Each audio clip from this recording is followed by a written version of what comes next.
नमस्कार दर्शकों, बात आज के चैनल के कार्यक्रम टॉप 10 में आपका स्वागत है। इस कार्यक्रम में हम आपको देश दुनिया की अभी तक की 10 बड़ी खबरें बताएंगे। तो नजर डालते हैं अभी तक की 10 बड़ी खबरों पर। अमेरिका ने बीते दिनों कनाडा से आयातित सामान पर टैरिफ लगाने का ऐलान किया था। ऐसे में कनाडा ने बुधवार को अमेरिका पर पलटवार करते हुए 29.8 बिलियन अमेरिकी डॉलर के अमेरिकी सामानों पर शुल्क लगाने का निर्णय किया है। सबसे दिलचस्प बात तो ये है कि कनाडा द्वारा अमेरिका पर लगाया गया नया टैरिफ आज गुरुवार 13 मार्च से ही प्रभावी किया गया है। कनाडा के वित्त मंत्री डोमिनिक ने कहा कि जब तक हमारे स्टील और एल्यूमिनियम उद्योगों को गलत तरीके से निशाना बनाया जाएगा, तब तक हम चुपचाप नहीं बैठने वाले हैं। देर रात मध्य प्रदेश के बदनौर उज्जैन हाईवे पर भीषण सड़क हादसा हुआ, जिसमें 7 लोगों की मौत हो गई। यह हादसा बदनावर उज्जैन मार्ग पर बुधवार देर रात करीब 11 बजे हुआ, जब एक तेज रफ्तार गैस टैंकर ने 2 वाहनों, एक कार और एक पिकअप को जोरदार टक्कर मार दी। टक्कर इतनी जबरदस्त थी कि कार और पिकअप वाहन बुरी तरह से क्षतिग्रस्त हो गए। वाहनों में फंसे लोगों को बाहर निकालने के लिए क्रेन की मदद लेनी पड़ी। इस दुर्घटना में 7 लोगों की मौत हो गई, जबकि 3 घायल हो गए, जिन्हें तत्काल प्राथमिक स्वास्थ्य केंद्र पर ले जाया गया और वहां से रतलाम रेफर कर दिया गया। सभी मृतक मंदसौर जिले के सीतामऊ थाने के निवासी हैं। अंतर्राष्ट्रीय अंतरिक्ष स्टेशन पर 9 महीने से अधिक समय से फंसे अंतरिक्ष यात्रियों सुनीता विलियम्स और बुच विल्मोर को पृथ्वी पर लौटने के लिए अभी और इंतजार करना पड़ेगा, क्योंकि नासा और स्पेसएक्स ने एक बार फिर वापसी मिशन को स्थगित कर दिया है। नासा ने पहले कहा था कि 13 मार्च को सुनीता विलियम्स और उसके साथी विल्मोर को धरती पर वापस लाया जाएगा।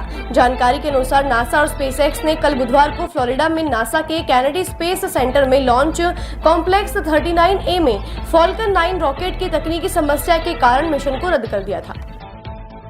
संबल के मस्जिद विवाद के बीच उत्तर प्रदेश के मुख्यमंत्री योगी आदित्यनाथ ने बुधवार को कहा कि संबल का उल्लेख 5000 साल पुराने शास्त्रों में है और यह इस्लाम से पहले का है। उन्होंने कहा कि दुनिया में हर धर्म और पूजा पद्धति में कुछ अच्छे गुण होते हैं, लेकिन किसी की आस्था को जबरन जब्त करना और उनकी मान्यताओं को कुचलना अस्वीकार्य है। होली के दिन संबल की शाही जामा मस्जिद में जुम्मे की नमाज पढ़ने पर बना सस्पेंस साफ हो गया है। मस्जिद में जुम्मे की नमाज पढ़ी जाएगी, लेकिन 2:30 बजे के बाद। बलूचिस्तान में जाफर एक्सप्रेस के हाईजैक मामले में पाक सेना और बलूच लिबरेशन आर्मी के अलग अलग दावे सामने आ रहे हैं। इस बीच क्वेटा रेलवे स्टेशन में 200 ताबूत भेजने की बात कही गई है। यह बलूच में बिगड़े और नाजुक हालात की ओर इशारा करता है। इतनी बड़ी संख्या में ताबूत यही बताते हैं कि संघर्ष में बड़ी संख्या में लोगों की जान गई है। मानवाधिकार कार्यकर्ता अमजद अयूब मिर्जा ने बताया कि ऐसा लगता है कि पाकिस्तान सेना ने बंधकों को छुड़ाने के लिए बातचीत नहीं करने का फैसला किया है। इससे उन्होंने सैन्य कर्मियों की जान जोखिम में डाल दी है। राजस्थान के सीएम भजनलाल शर्मा ने आगामी वित्त वर्ष में 10,000 स्कूली शिक्षकों एवं 4,000 पटवारियों की भर्ती की घोषणा की। उनकी इस घोषणा से राजस्थान के बेरोजगारों में खुशी की लहर दौड़ गई है। भजनलाल ने कहा कि राजस्थान दिवस अब चैत्र शुक्ल प्रतिपदा को मनाया जाएगा। भजनलाल शर्मा ने बुधवार को विधानसभा में वित्त तथा विनियोग विधेयक पर हुई चर्चा का जवाब देते हुए ये घोषणा की। साथ ही उन्होंने पूर्ववर्ती सरकार के समय हुए समस्त अविवेकपूर्ण कार्यों की जाँच करवाने के लिए एक हाई लेवल समिति गठित करने का भी निर्णय लिया।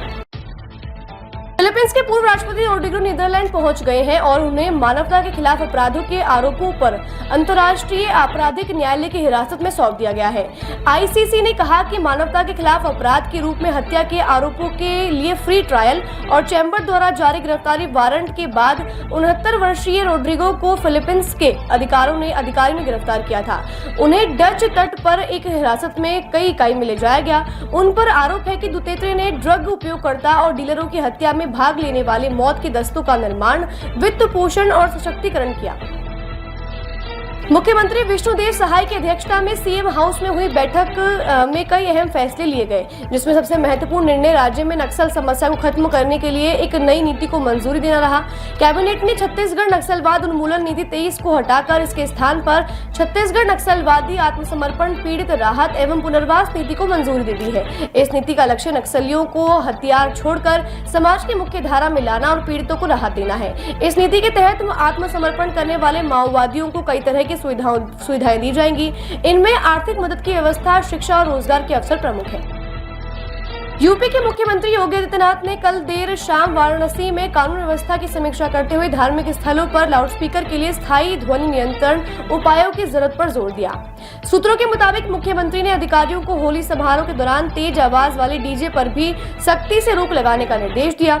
मुख्यमंत्री ने सुरक्षा के महत्व पर जोर देते हुए अधिकारियों को बैंकों, वित्तीय संस्थानों, दुकानों और व्यावसायिक प्रतिष्ठानों सहित प्रमुख स्थानों पर सीसीटीवी कैमरे लगाने के निर्देश भी दिए हैं। हरियाणा के गुरुग्राम में स्थित किंगडम ऑफ ड्रीम्स में आज सुबह भीषण आग लग गई। इस पर काबू पाने के लिए दमकल विभाग की कई गाड़ियां मौके पर पहुंच चुकी हैं। किंगडम ऑफ ड्रीम्स के कल्चर गैलरी में ये आग लगी है। किंगडम ऑफ ड्रीम्स का उद्घाटन साल 2010 में हुआ था। यह गुरुग्राम की एक बड़ी टूरिस्ट अट्रैक्शन है। किंगडम ऑफ ड्रीम्स पिछले कई सालों से बंद पड़ा हुआ है। बताया जा रहा है कि बंद पड़ी इमारत में फर्नीचर और सामान में आग लगी है।